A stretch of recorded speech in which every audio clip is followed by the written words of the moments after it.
बघू शकता मैत्रिणींनो, आपली दोडक्याची भाजी तयार आहे.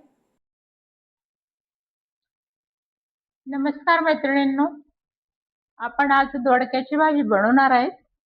तर असे दोडके मी टाचून घेतले, ते शिरा वगैरे काढून घेतल्या, असे बारीक कापून घेतलेले आहेत. आणि ही चटणी आहे शेंगदाण्याची आणि लसूणची, आणि हळद मीठ असं टाकलेलं आहे मी याच्यात. तर पाऊण चमचा चटणी टाकलेली आहे मी, पाऊण चमचालाही कमी आहे. आणि 2 चमचे शेंगदाण्याचं कूट आहे, आणि थोडीशी हळद मीठ असं एकत्र केलेलं आहे मी, आणि मिक्सरला दळून घेतलंय. आणि 7-8 लसूणच्या पाकळ्या आहेत. आणि ही चना डाळ टाकून करणार आहे आपण ही भाजी. तर ही चना डाळ मी एकच मुठ घेतलेली आहे आणि 3-4 शिट्ट्या केलेल्या आहेत. अशा पद्धतीने एवढी एक मूठ डाळ आहे. तर मी हिला 85% शिजलेली आहे ती, अशा पद्धतीने.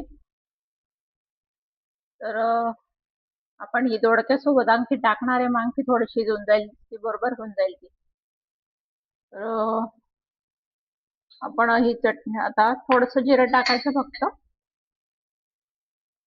कमीत कमी साहित्यात आणि चांगली बनणारी भाजी येईल.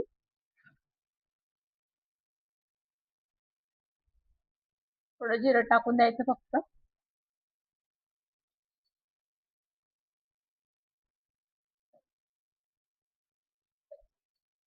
एक दीड पळी तेल टाकलंय मी याच्यात. आता गॅस थोडस मंद करून घ्यायचं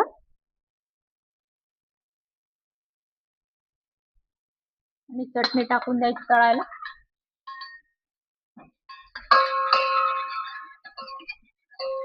थोडं तळलं गेलं का किंचित पाणी टाकून द्यायचं.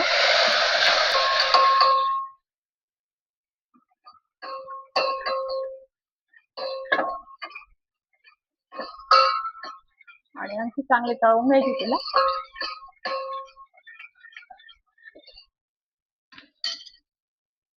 दोडके टाकून द्यायचे.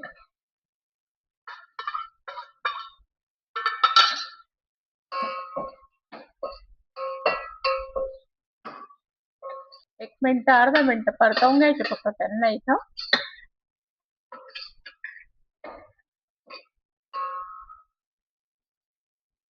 आता हे डाळ टाकून द्यायची. डाळ शिजताना थोडं मीठ टाकलंय मी याच्यात.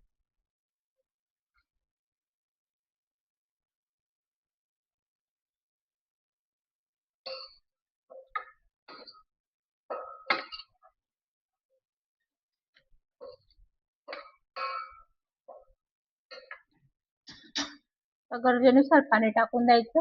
थोडी पातळ छान लागते भाजी.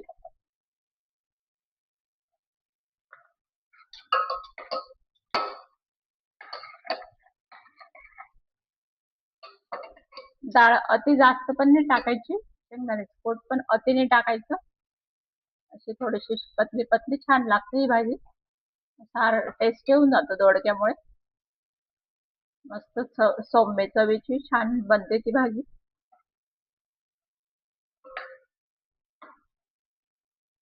तर पुरेसं मीठ टाकून द्यायचं.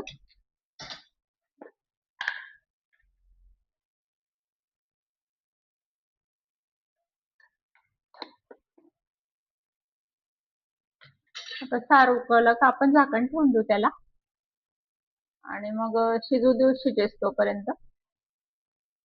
त्याला दोडक्याला काही जास्त वेळ नाही लागत शिजायला.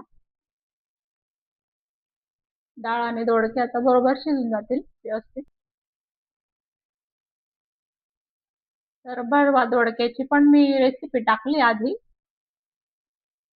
ती पण पाहू शकता तुम्ही. आणि अशा पद्धतीने पण खूप छान लागते ही भाजी.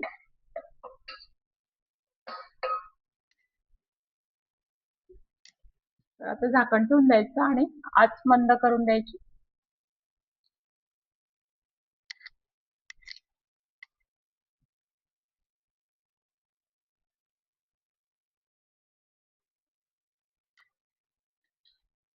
तर बघू शकता मैत्रिणींनो, आपली भाजी तयार झालेली आहे. ती 7-8 मिनिटात शिजलेली ती भाजी.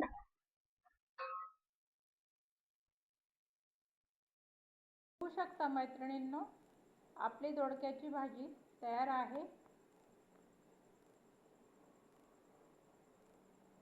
लाईक करा, सबस्क्राईब करा. थँक्यू.